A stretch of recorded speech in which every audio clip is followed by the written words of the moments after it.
Le 7-8 de ce 15 janvier qui se poursuit tout à l'heure sur le plateau. Nous parlerons aussi du travail d'une association à Bois d'Arcy qui travaille donc auprès de la maison d'arrêt sur la ville, qui travaille auprès des familles de détenus. Auparavant, la chronique de l'environnement chaque mardi avec Valérie Auribeau. Bonsoir Valérie. Bonsoir Alfred.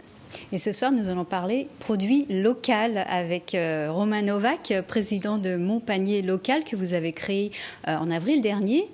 Donc vous récoltez des produits locaux auprès des agriculteurs des Yvelines pour livrer au sein des entreprises, des collectivités de Saint-Quentin, mais aussi des particuliers. Alors pour mieux comprendre, nous vous avons suivi lors de cette livraison un reportage de Johanna Boubaker et Patrick Jacques de Dixmude. Romain Novak est le créateur de Mon Panier Local, basé à Épernon. Il se rend chez Pascal Lecoq, un producteur de foie gras de Bazinville, pour récupérer ses commandes hebdomadaires. Bonjour Pascal, ça va bien? Ça va. Bien et toi? Ça va, ça va. Moi je viens chercher des magrets aujourd'hui, magrets frais, je crois qu'il y en a 8, une petite dizaine. Ah d'accord. Et des rillettes au foie gras de canard. D'accord. Mon Panier Local, c'est un site internet qui ne propose à la vente que des produits locaux. Dans sa camionnette, Romain transporte des fruits et légumes, du pain, des brioches et des produits laitiers. L'offre est variée. 30% de nos clients sont les entreprises, donc soit des comités d'entreprise, soit des gens qui sont allés directement sur le site et qui ont mis l'adresse de leur société comme livraison.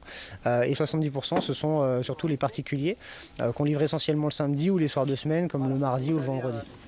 Le service existe depuis le 1er avril dernier. Le client fait son panier parmi un large choix sur le site. La commande est sans engagement. Le montant minimum d'une livraison est de 20 € à domicile et de 15 € pour les entreprises. Le panier coûte en moyenne 30 € par personne. Avec Mon Panier Local, les producteurs peuvent connaître l'avis de leur clientèle et s'adapter aux demandes. C'est une expérience intéressante. C'est un monsieur qui veut vraiment vendre des produits de la région. Donc nous, on préfère travailler en direct comme ça qu'avec passer par des revendeurs multiples et nombreux. Là, c'est direct. Lui vient chercher les produits, les livre. Et on a vu qu'il s'était bien équipé. Il a un camion froid, etc. Donc il fait vraiment le nécessaire pour que les conditions soient réunies. Comme c'est totalement libre, on commande ce qu'on veut, au rythme où on veut. C'est pas comme un abonnement dans les AMAP ou des autres choses. Mon Panier Local enregistre 250 à 500 commandes par mois. Et nous allons continuer à parler de cette initiative avec le fondateur de cette société en plateau. Oui, absolument. Et on entendait dans le sujet, 70% de vos clients sont des particuliers. Ça démarre fort. Oui, tout à fait. C'est les particuliers qui ont permis justement le lancement du site. C'est les premiers qui ont été touchés par le concept, les premiers qui ont adhéré. Donc c'est eux que j'ai commencé à livrer dans un premier temps en tant qu'auto-entrepreneur, surtout le samedi. Et en voyant que ça marchait auprès d'eux, je me suis dit que j'allais aussi aller voir les entreprises, là où ils sont la journée. D'autant plus que l'intérêt des entreprises, c'est qu'ils sont plusieurs. Donc on peut livrer plusieurs personnes dans un seul point de vente et c'est plus rentable que faire tous les sauts de puce le samedi où là c'est beaucoup plus d'énergie en termes de transport et de logistique. Comment vous avez eu cette idée? Quel est votre parcours peut-être un peu professionnel pour en venir à la création de cette entreprise? L'idée c'est que moi en premier temps j'étais aussi consommateur de produits locaux, donc j'allais avec ma famille voir les différents producteurs. Sauf que ça prend beaucoup de temps, donc je me suis dit que tout le monde n'a pas le temps d'aller chez un producteur de fromage de chèvre, un producteur de pain, aller le samedi au marché, donc des fois on fait aussi beaucoup de queues. Donc il y a beaucoup de systèmes aujourd'hui avec la grande distribution, ils se sont mis à faire livraison à domicile. Vous faites vos courses et les courses pour les autres aussi.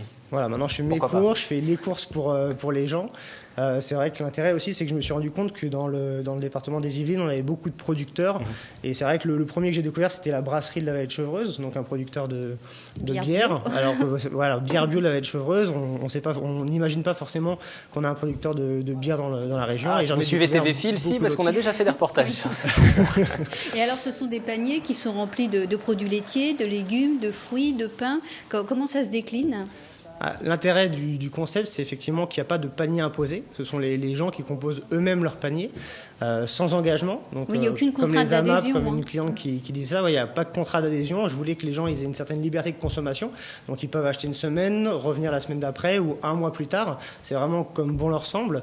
Et il n'y a pas non plus de contraintes. Voilà, c'est totalement libre. Quand on livre en entreprise, on limite les frais de livraison. À domicile, c'est 2,50 €. Donc on essaye que ce soit aussi compétitif pour les gens, puisque le but, c'est qu'ils commandent chaque semaine et que ça ne soit pas un budget. Pour un panier moyen de combien?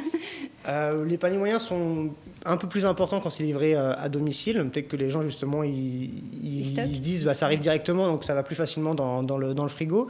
La moyenne, c'est quand même un panier moyen de 30 €. Les gens, le panier moyen que je constate, c'est ça. Alors pour 30 €, on a quoi?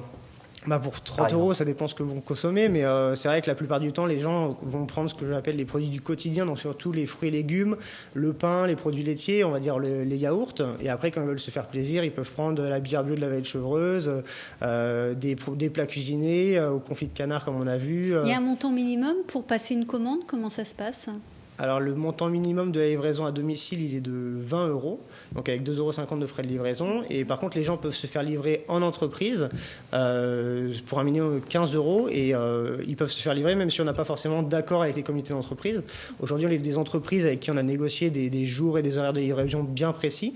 Mais n'importe qui veut se faire livrer en entreprise peut dire voici l'adresse de ma société. S'il n'y a pas de restriction en termes d'accès, on les livre. Et généralement sur Saint-Quentin, c'est en fin de semaine, c'est le jeudi et le vendredi. Et on choisit ses produits, son panier, sa composition sur le site, c'est ça, de l'entreprise? Voilà, tout à fait. Je voulais en fait quelque chose d'un peu différent de ce qui existe aujourd'hui. Il y a beaucoup de choses qui existent aujourd'hui en termes de paniers composés, de paniers qu'on peut récupérer en gare, les AMAP aussi qui soutiennent les agriculteurs locaux. Moi, je voulais quelque chose de plus libre en fait, qui correspondait plus à mon mode de consommation. C'est-à-dire que moi, j'aimais bien les paniers de fruits et légumes, mais je voulais pas que ça soit contraignant. Donc les gens composent vraiment leur panier, vont sur le site monpanier-local.fr. Ils composent eux-mêmes leur panier en mettant ce qu'ils veulent dedans. Fruits et légumes de saison, pain et brioche, produits laitiers, fromage de chèvre, fromage de vache et des bocaux locaux. Et comme s'ils achetaient des DVD sur Internet, ils confirment leur commande, chacun se crée un compte. Et par défaut, on livre à domicile le samedi. S'ils veulent être livrés en semaine et qu'ils ont des horaires aussi un petit peu plus, on va dire, flexibles, par exemple la journée, on peut s'arranger avec eux. Il suffit qu'ils nous précisent dans les commentaires qu'ils souhaitent livrer la semaine. Et on essaie que ça soit le plus flexible possible et le plus facile pour eux de consommer des produits locaux. Et alors pourquoi cette initiative? Est-ce que le fait de consommer local à côté de chez soi, c'est de plus en plus prégnant? C'est quelque chose qui préoccupe les gens? Je pense que c'est tendance en ce moment, effectivement, de consommer local. On a souvent parlé du concept locavore qui est venu des États-Unis. Le locavore, le concept du local, c'est vraiment quelque chose qui est tendance en ce moment. Sur mon site, tous les producteurs sont indiqués. Donc il y a des gens, ils se disent ce producteur-là, je le connais, je passe sur la route tous les matins, le fromage de chèvre, telle chèvrerie, mais j'y vais jamais parce que je vais pas y aller que pour 3 fromages, quoi. Donc je me dis, oui, effectivement, là, c'est intéressant, je vais les retrouver sur mon panier local et je vais pouvoir acheter mes fruits et légumes et autres produits locaux, quoi. Quel avantage pour les producteurs, justement? Par exemple, en termes de prix, qui fixe les prix? Ce sont eux? C'est vous? Alors, ce sont eux, ils fixent les prix qu'ils accordent à mon panier local. Et moi, je fixe les prix que je mets sur le site. Le concept, il était viable à partir du moment où les producteurs me suivaient dans le concept et accordaient aussi un tarif plus intéressant à mon panier local en tant que revendeur. Moi, je fixe tous les prix en fonction des prix boutiques. C'est-à-dire que la plupart des producteurs ont des boutiques à la ferme où les gens peuvent aller. Donc moi, c'est le même prix? Alors, c'est pas le même prix sur le site. Moi, il me faut un prix, il y a un prix boutique, et nous, on essaie que la différence soit minime entre leur prix boutique et le prix du site. Il y a une marge tout de même. Oui, tout à fait. Il faut bien fonctionner en tant qu'entreprise. Tout à fait. Il y a une marge qui, en fait, nous permet, qui est rétribuée par le producteur. Et moi, je mets une marge un petit peu au-dessus que son prix boutique, mais les clients s'y retrouvent en termes de temps qu'ils peuvent passer à aller voir les différents producteurs, en termes d'essence, quand on se déplace tout de suite, vu le prix de l'essence, ça coûte quelque chose. Alors, ça coûte quelque chose à mon panier local, mais moi, j'ai voulu que ça soit une charge dans la société. Donc pas forcément que les frais de livraison soient élevés, mais à partir du moment où on a 10 personnes sur la base de 50 en Yvelines, ça devient rentable pour nous, puisque à 2,50 € par personne, nous, ça nous rentabilise le déplacement. Est-ce qu'on peut être livré le jour même en tant que particulier? Comment ça se passe si on commande le matin? Ou alors, nous, il y a des jours précis? Alors, les produits, étant donné qu'on est en flux tendu, moi, je récupère les produits vraiment tous les jours, quasiment. Enfin, surtout la fin de semaine, là, on a un gros pic d'activité. Les gens peuvent commander au plus tard, 48 heures avant, avant la livraison. Donc par défaut, les gens sont livrés soit à domicile le samedi, commandent au plus tard le jeudi soir, ou le mercredi soir s'ils veulent du pain et des brioches, puisque souvent c'est des pains au levain. Les producteurs ont besoin de prévoir leur plan de production, c'est des pains qui ont besoin de monter, de reposer, mais ce qui fait aussi que c'est des pains qui se conservent très bien, 4-5 jours, qui peuvent être congelés, tout ça. Mais sinon, voilà, ils peuvent commander 2 jours avant, on va les chercher le jour qui suit, on livre le jour d'après. Une dernière question, peut-être le secteur, je ne sais pas si on l'a dit, le bassin que vous couvrez?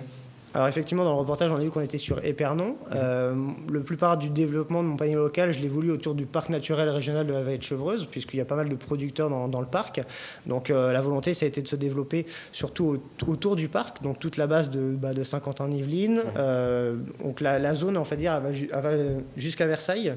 On livre sur Versailles, Vélizy, même Vésinet. Et toutes les communes de Saint-Quentin-en-Yvelines? Toutes les communes de Saint-Quentin-en-Yvelines, Trappes, Guyancourt, Elancourt, enfin vous les connaissez encore mieux que moi. Et on va même jusqu'aux Ulysses, qui est voilà, aussi une zone après. Et après, ça va jusqu'à Épernon et Chartres, quoi. Donc c'est toute cette grande zone-là sur laquelle on intervient. Merci Romain Novak d'être venu nous présenter cette initiative. Merci Valérie. Peut-être un agenda pour terminer cette chronique environnement. Oui, tout à fait. La Maison de l'Environnement propose un conte écologique, Kindur, la vie aventureuse des moutons en Islande. C'est une aventure interactive et poétique qui allie le ludique et l'engagement. Et ça se passera le vendredi 18 janvier à 10h, puis une séance à 14h30 et le samedi 19 à 17h.